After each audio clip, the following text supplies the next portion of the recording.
제34회 공인중개사 기출민법 55번입니다. 부동산 점유취득시효라고 되어 있죠. 뭐 대단히 잘 나오죠. 1번. 국유재산은 두 종류가 있죠. 일반재산, 구잡종재산과 행정재산 두 가지가 있고요.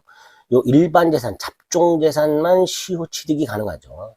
두 번째, 요 일반재산, 잡종재산의 시효취득이 인정이 되려면 점유를 개시할 때 플러스 점유기간 플러스 등기 전 기간에 걸쳐서 일반 재산이어야만 되죠.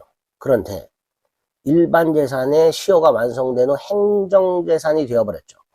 일반 재산에 대한 취득시효가 완성된 후에 등기하기 전에 그 재산이 행정재산이 되면 더 이상 시완성을 이유로 하는 이전 등기를 청구할 수는 없다죠. 그러니까 등기를 할 때도 일반 재산이어야 된다.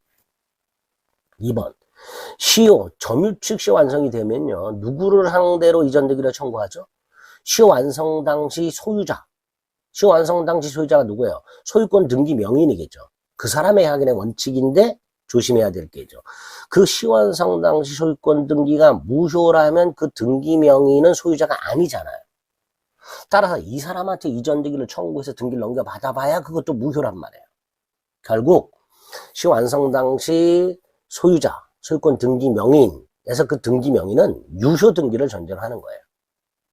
결국 시효 완성 당시 소유권 등기 명인의 그 등기가 무효라면 그 등기 명인은 이전 등기 청구의 상대방이 될 수가 없습니다. 근데 이 2번 지문도요. 사실은 우리가 알아듣기 쉽게 출제한다면 시효 완성 당시 소유권 보존 등기가 무효라면 시효 완성자는 그 등기 명인을 상대로 이전 등기를 청구할 수가 없다. 그러면 조금 더 명료한 출제가 돼요. 근데 이렇게 한번 꽈서 낸 거죠. 그 무효 등기 명인은 이전 등기 청구의 상대방이 될 수가 없다. 이렇게 한번 꽈서. 요게 이제 판례 문구기 때문에 이렇게 출제를 한 겁니다. 3번 시효 완성 후 점유자, 즉 시효 완성자 이름으로 등기하기 전에 그 부동산 소유자가 점유자에 대해서 부당이득 반환을 청구할 수 있는가? 안 되죠. 부동산 점유취득시효 완성이 된 상태에서 시효 완성자 이름으로 등기하기 전이라 하더라도 이 사람은, 이 시효 완성자는 이미 소유자에 대해서 이전 등기 청구권을 갖죠. 또 등기하게 되면 점유 개시한 때부터 소유권을 취득하죠. 그래서 시효 완성 당시 소유자는 시효 완성자를 상대로 세 가지를 못한다 그랬어요. 그 점유한 부동산 반환 청구 못하고 불법행위 손해배상 청구 못하고 부당이득 반환 청구하지 못하고 세 가지 수업 시간에 수차례 강조했던 지문입니다. 자, 하번 미등기 부동산에 대해서 시효가 완성됐다 하더라도 점유취득 시효잖아요. 등기해야 되죠.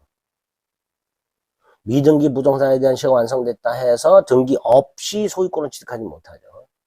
부동산 점유취득 시효에 의한 소유권 취득은 245조 1항에서 등기함으로써 소유권을 취득하도록 되어 있기 때문에 그걸 지켜줘야 됩니다.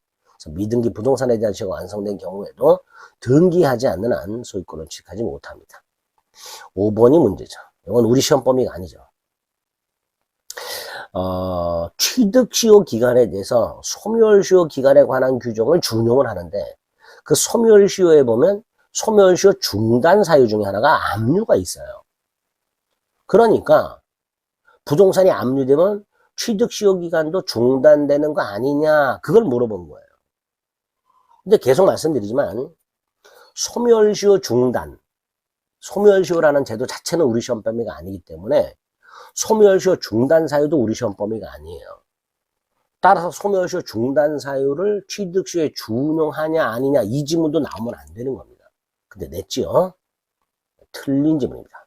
부동산이 압류되더라도 취득시효는 중단되지 않습니다. 다만 여기 이제 시험 범위 바깥의 지문이라 하더라도 여기까지 오면 안 돼요. 2번 답을 고르실 수 있어야 됩니다. 1번부터 4번까지는 점유취득시효에서 대단히 자주 출제되는 지문들입니다. 기본 지문이라고 해야 될까요? 답은 2번 고르실 수 있어야 되고요. 5번 가서 고민하시면 안 되는 거예요. 아시겠죠?